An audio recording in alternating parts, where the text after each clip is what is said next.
respiratory distress syndrome. And these slides are adapted from a presentation that was arranged for the Leeds Teaching Hospital Trust. A quick disclaimer, as always, as Blair said, we're not here to teach you all the nitty-gritty details. What we want to do is equip you all with basic knowledge to improve your confidence when it comes to engaging with this pandemic as healthcare students and as professionals. This is a particularly difficult time for charities, and the Devon Air Ambulance Trust has done some fantastic things for us on our course this year. And so we would be absolutely delighted if you would consider donating whatever small amount you think appropriate to help them out. And we've raised a fantastic amount for them so far. So today we'll be talking all things ARDS, what it is, what it looks like, and how we handle it. And what ARDS is the name we use to describe the process whereby inflammation in the lungs causes widespread pulmonary edema.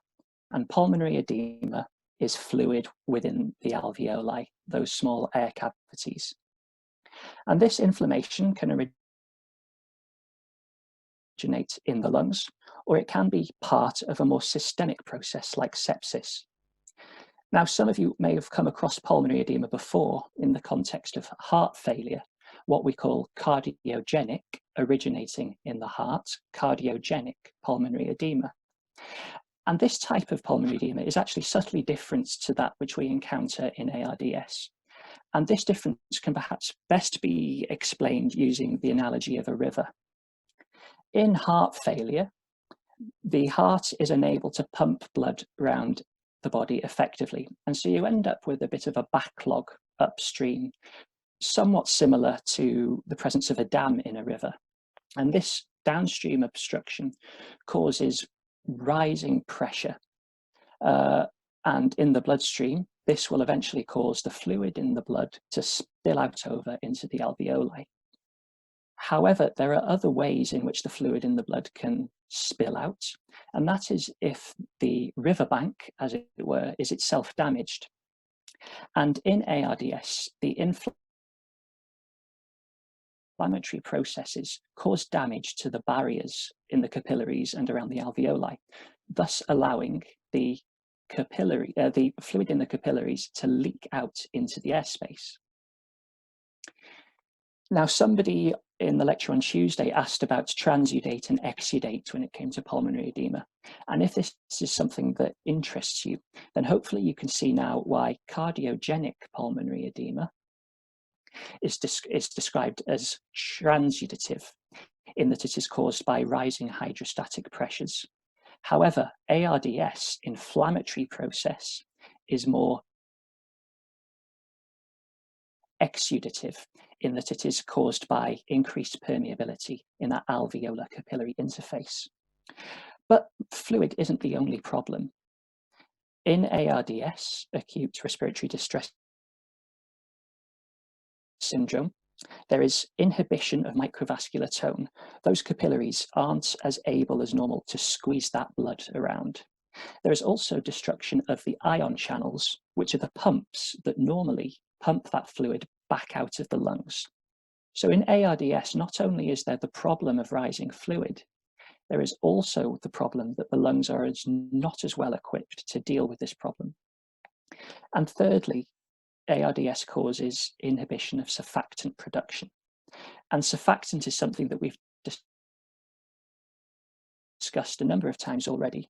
And I think it's worth spending a couple of minutes to quickly go through it and hopefully make everything clear as to what's going on with surfactants.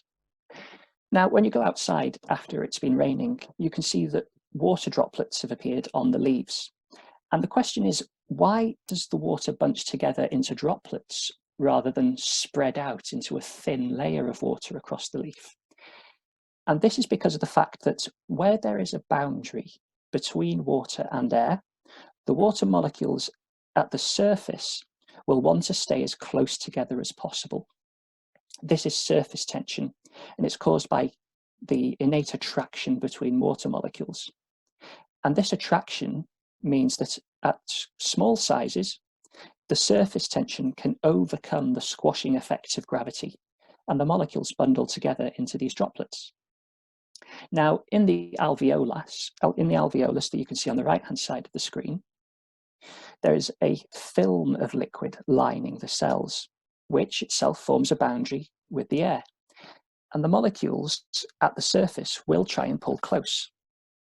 Now, if you imagine standing with a group of people all holding hands in a circle, if you want to pull your partners on both sides of you close together, this will result in that circle being pulled smaller. And in much the same way, the surface tension of the liquid within the alveolus will try to pull that air sac and collapse it in to be as small as possible. And surfactant, which is produced by type 2 pneumocytes, disrupts surface tension. It breaks surface tension, and this allows the alveolus to expand without that resistance. So hopefully you can now understand why COVID, which attacks type 2 pneumocytes, and ARDS, which disrupts surfactant production, will affect your lungs' ability to ventilate, to expand and fill with air. But what does this look like for the patient? This inability to ventilate properly and perform gas exchange will cause hypoxemia, low levels of oxygen, and initially a type 1 respiratory failure.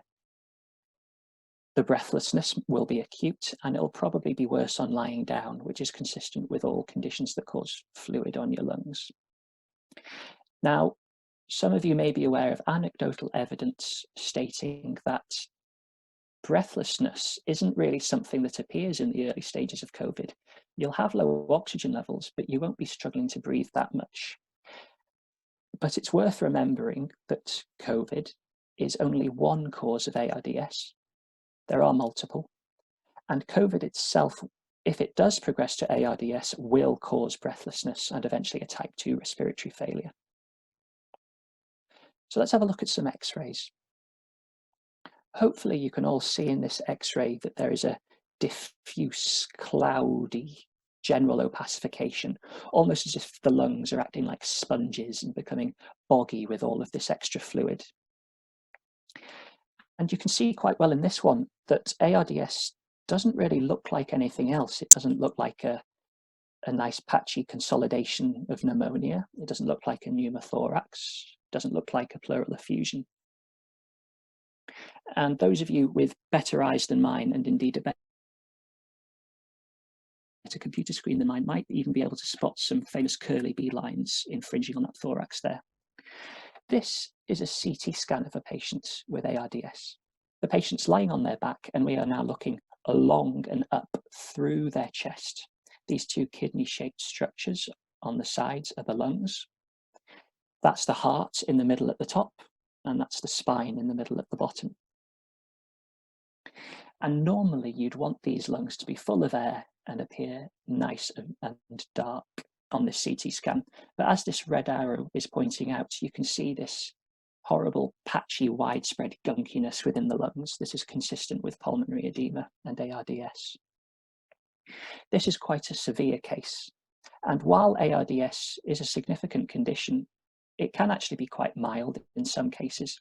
But how do we define what's mild, what's moderate, and what's severe?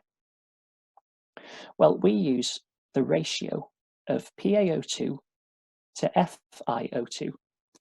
PaO2, as we discussed the other day, is the partial pressure of oxygen in your blood. FiO2 is the fraction of inspired oxygen, that is the amount of oxygen in the air that you're breathing. So hopefully you can understand that a ratio between these two will give you a good idea of how well your lungs are performing gas exchange, how well your lungs are taking the oxygen from the air you're breathing and stuffing it into your blood. Now, the partial pressure of oxygen in the blood of a healthy person is normally about 13 kilopascals, which is 100 millimeters of mercury. And as we remember from GCSE science, oxygen makes up about 21% of the air we breathe, about 1/5. So a healthy person breathing room air will have a PaO2 to FiO2 ratio of about 100 over 1/5, giving you a normal value of about 500. But if your lungs are filling up with fluid, you're not going to be able to get as much oxygen into your blood, and that PaO2 is going to go down. And so does the ratio, as we can see in the mild, moderate, and severe categories. It drops from 500 through mild, through moderate, and by the time we reach severe, your lungs are only performing at about 20% of what they should be. And it's worth noting that these mortality rates that are associated are for patients who are being given ventilatory supports. They're on a PEEP there. But we can do things to help these patients before it even gets to this point. And James and Ed next week will be talking about some of the slightly more intensive interventions that we can make. But I'd like to cover the basic first steps and the basic principles today, as that's equally valuable. And we should start, as any good assessment of a patient who's acutely unwell should start, with an A to E assessment, with particular focus on their breathing and even taking an arterial blood gas. The first principle is that we want to get oxygen into these people. And we can give oxygen by ventilating them. In mild cases, we can even ventilate them with CPAP non-invasively with just a mask, although long term, that isn't the ideal solution.